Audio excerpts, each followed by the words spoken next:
Growing up, the factory was just another member of our family, its hum and buzz as familiar as any relative's voice. Dad started it when I was just a toddler, building it from scratch into a name that every local grocery store wanted on their shelves. After he passed, it was up to me and my brother David to keep the wheels turning. "Gina, you ready to step up? This isn't kid stuff," David had said on the day we took over. He was older by just 3 years, but sometimes he acted like a gruff old man. "Yeah, I've been ready," I shot back, more confident than I felt. David had always been the face of the business, dealing with suppliers and buyers, while I was comfortable in the background, handling the team and making sure everyone was where they needed to be. We worked well together, our skills complementing each other. Things at the factory were running smoother than ever, but personal life, that was another story. I wasn't exactly social, preferring quiet evenings at home over parties or networking events. That changed when I met Tom. I remember that night clearly. It was one of those rare occasions I let David drag me to a business mixer. I was nursing a drink at the bar, planning my escape, when Tom sidled up beside me. "You look about as thrilled to be here as I am," he said, flashing a grin that caught me off guard. "I'm just here so my brother stops nagging about my hermit lifestyle," I replied, surprised at my own honesty. "Ah, siblings can be like that. I'm Tom, by the way," he said, extending his hand. "Gina," I shook his hand, his grip confident but not overpowering. Tom was a journalist, writing about the local business scene, which apparently included my family's cookie empire.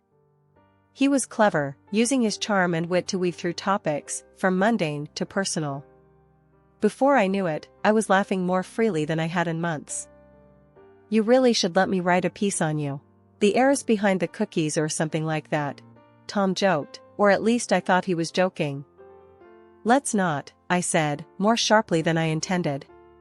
"I prefer keeping my life out of the papers." "Fair enough," he nodded, not pushing further, which I appreciated. Despite my initial resistance, Tom was persistent. He sent me messages, light and teasing at first, gradually becoming more frequent and personal. I found myself waiting for them, eager for the distraction from the everyday stress of business. David noticed the change in me. One evening, as we were closing up the office, he cornered me about it. "Who's the guy?" he asked bluntly. "What guy?" I tried to keep my face neutral. "Don't play dumb. You've been smiling at your phone like it's a love letter. Spill it." "It's Tom, the journalist from the mixer.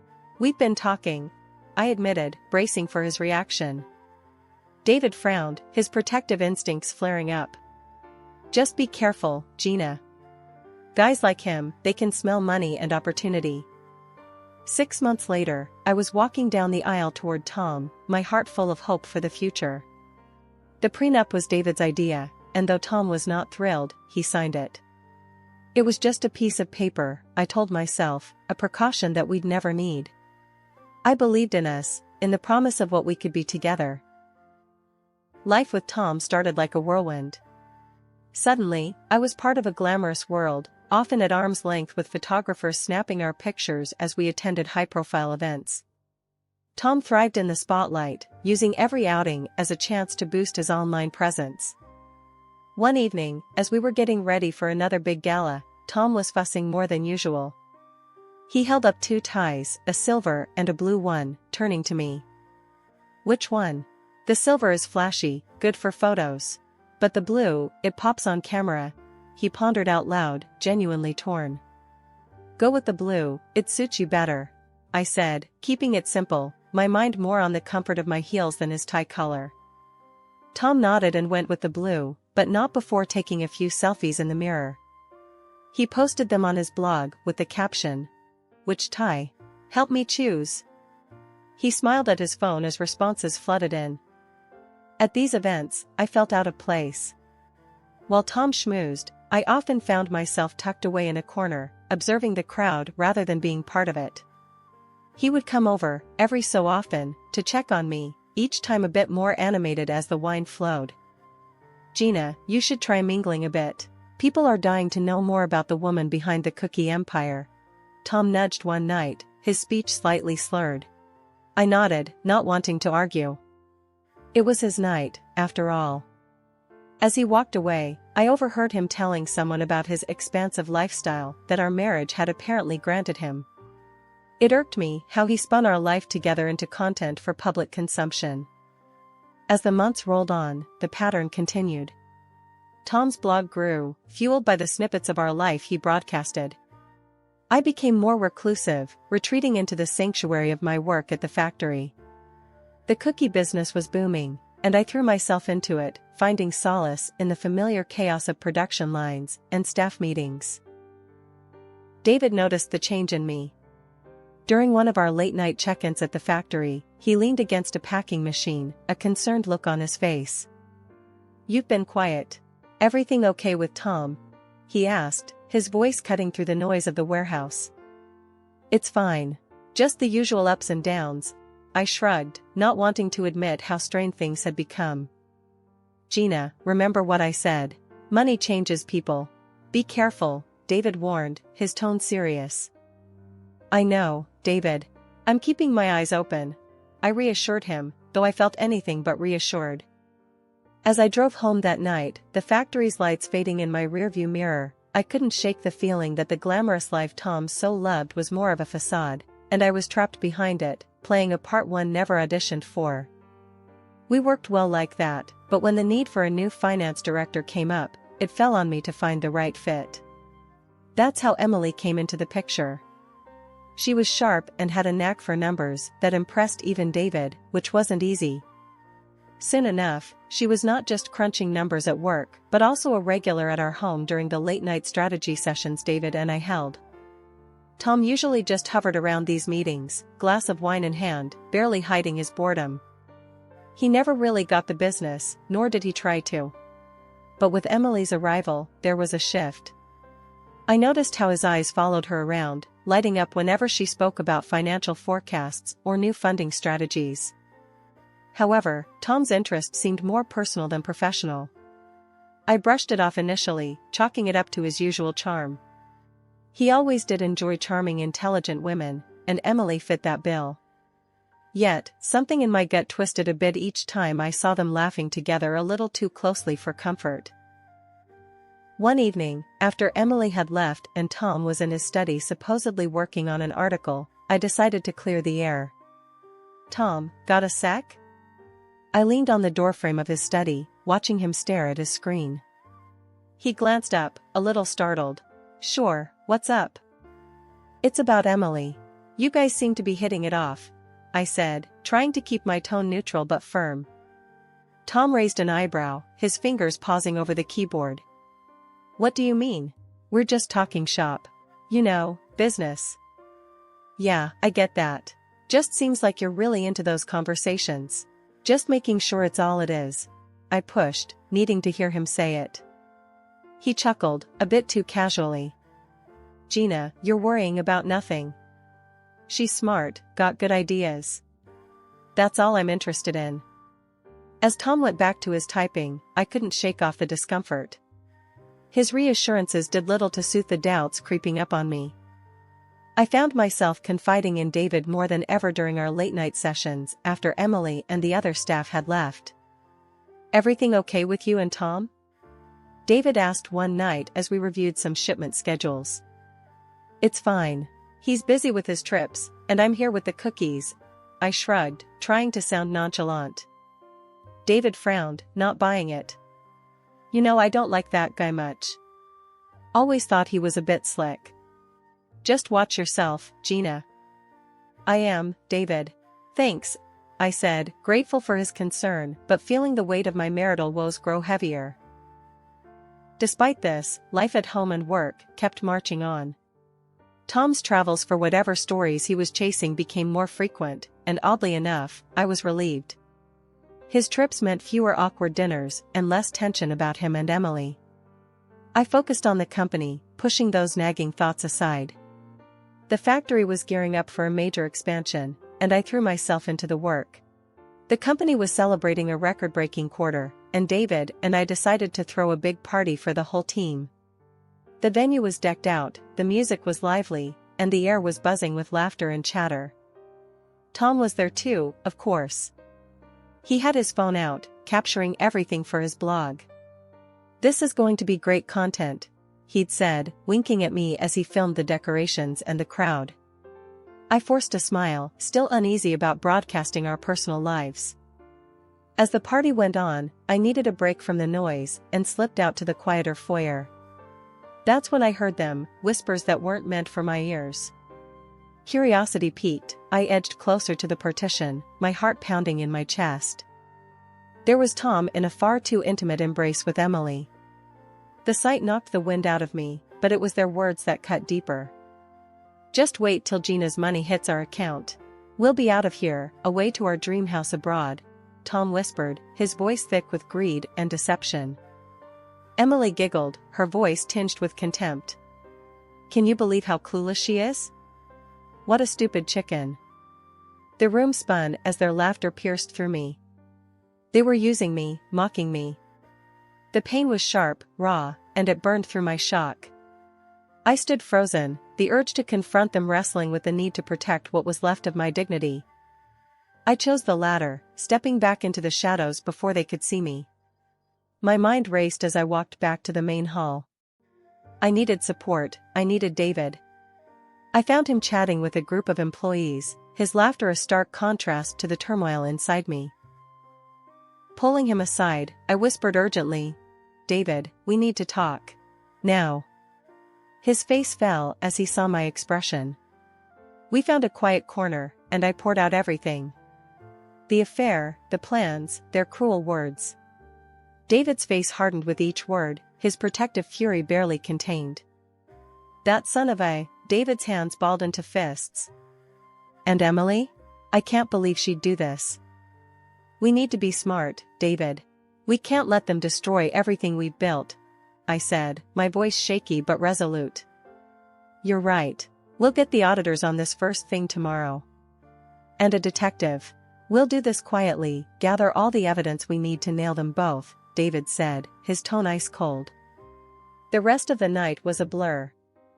I went through the motions, smiling and chatting, while inside, a storm raged.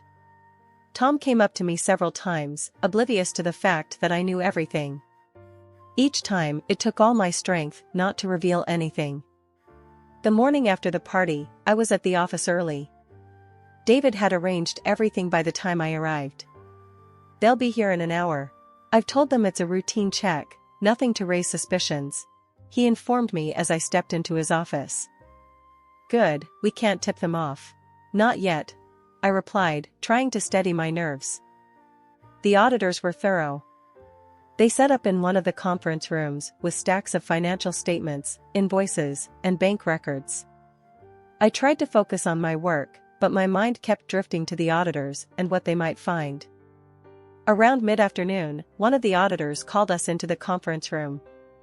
"We need to discuss our preliminary findings," he said, his expression grave. The room felt suddenly too small, the air too tight. "What is it?" David asked, his voice tense. The lead auditor spread out several documents on the table. "We found numerous irregular transactions. Large sums have been transferred to an external account over the past few months.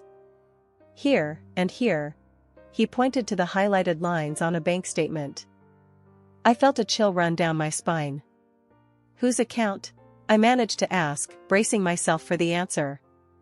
"It's registered under Thomas Landon," the auditor replied, looking from me to David. My worst fears confirmed, I fought to keep my composure. "What about any links to Emily Rogers?" I asked, my voice barely a whisper. "We're still looking into that, but given the patterns, it's likely we'll find a connection," the auditor answered. The next few days were a blur of meetings with lawyers and more sessions with the auditors. Each new piece of evidence was a stab in the heart, but also a building block towards the fortress of my revenge. I knew I had to be strong, for myself and for our family's company. As the auditors wrapped up their investigation, the private detective David had hired came in with his findings. He laid out photographs and receipts on David's desk, pictures of Tom buying a luxury car and expensive jewelry, not for me but for Emily. And there's more, the detective said grimly. They booked tickets to Mexico, 4 months from now. Looks like they plan to drain your accounts and run. David and I exchanged a glance, the final pieces clicking into place. He's also signed a contract with a major media company in Mexico, the detective added. The betrayal was deeper than I had imagined. Not only was Tom stealing from me, but he was also planning a whole new life with Emily, funded by the money he took from my company. Armed with this information, we finalized our plan. Legal and financial traps were set quietly, ensuring that when Tom and Emily tried to make their move, they'd find themselves with nowhere to go. The end of the year was approaching, and it brought with it the perfect opportunity to set my plan into motion. I decided to host a pre-Christmas celebration for the company. It was an annual event, typically a time for cheer and toasts, but this year, it was the stage for my carefully crafted retribution. The venue was a well-known restaurant, beautifully decorated with twinkling lights and festive garlands. Employees milled around, laughing and chatting, completely unaware of the drama about to unfold. Tom arrived, looking as dashing as ever and completely oblivious to my plans. He went straight to work, filming the decorations and guests, broadcasting live to his blog followers. Looking stunning, babe, Tom said, coming over to give me a quick peck on the cheek before returning to his video. Thanks, Tom. Make sure you get good shots, I said, my tone light, masking the storm inside. The evening progressed smoothly, and after dinner, it was time for the main event. I took the stage to give the annual awards to the employees. This was it. My heart was pounding as I called Emily up first. Let's hear it for Emily Rogers, everyone. This year's standout employee, I announced, my voice steady as applause filled the room. Emily beamed as she walked up, clearly pleased by the recognition. I handed her a beautifully wrapped gift box. Open it later, I whispered, and she nodded, oblivious to the trap. After a few more awards, it was Tom's turn. I saved him for last, making sure the cameras were still rolling. And now, for a special recognition.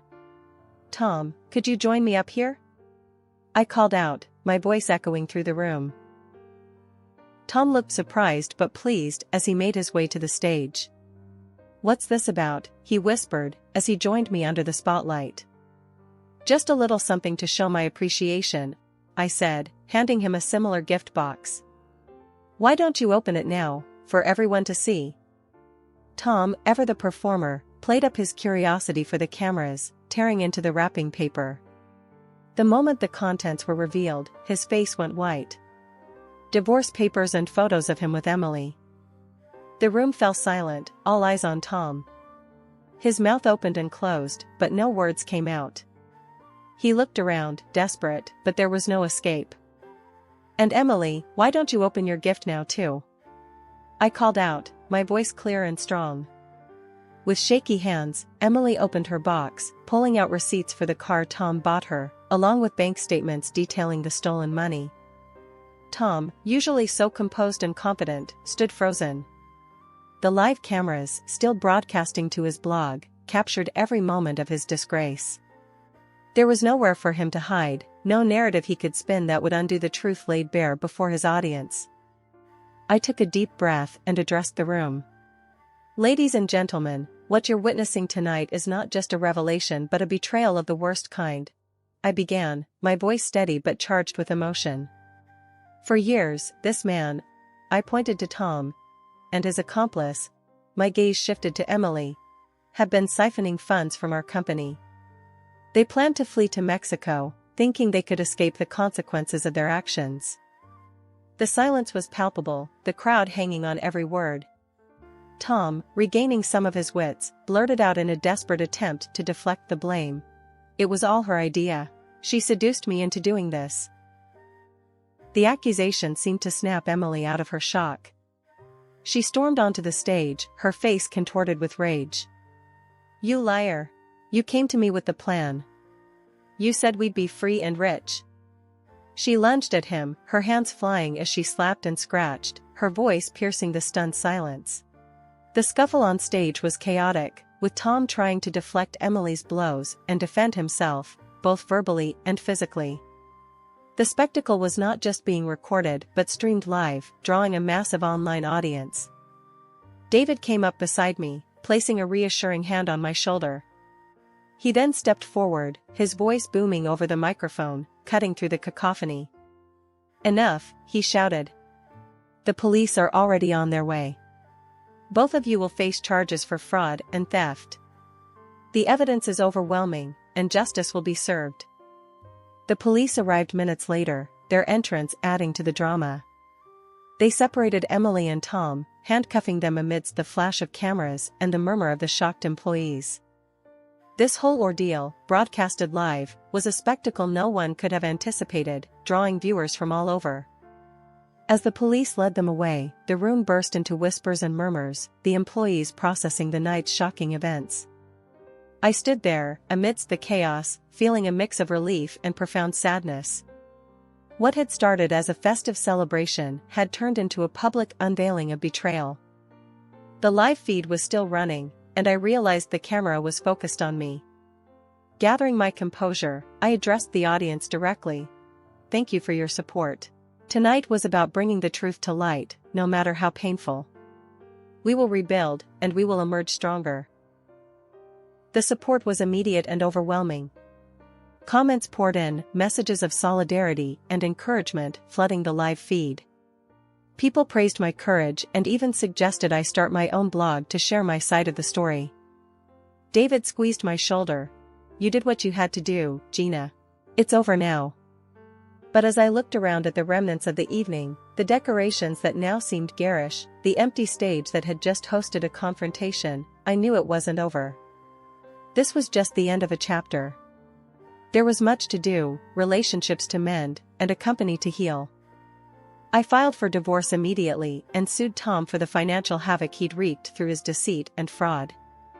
The court ruled in my favor, and Tom was ordered to pay a hefty sum in compensation, money that would help stabilize the company's finances and ensure our employees didn't suffer because of his greed.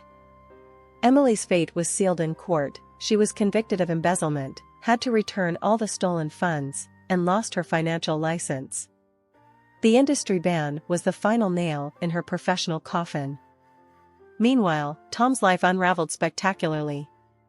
The Mexican media company he'd planned to escape to terminated his contract when they caught wind of his criminal activities.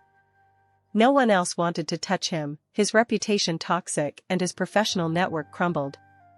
His followers abandoned him, disgusted by his actions, forcing him to shut down his blog. One afternoon, as I was reviewing the quarterly performance reports in my office, Tom showed up unannounced. He looked defeated, a shadow of the man he once was. "Gina, I'm so sorry. Can we talk?" His voice was shaky, his eyes not meeting mine.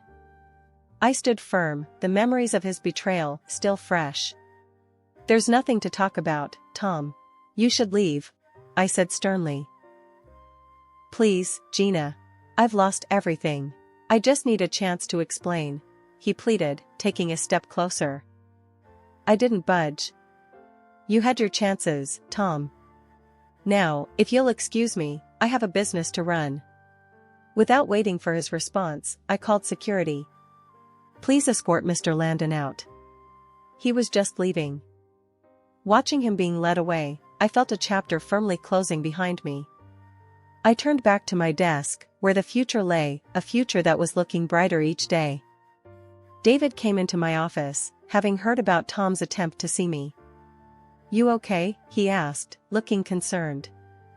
"I'm fine, David. Better than fine, actually," I replied, a genuine smile spreading across my face.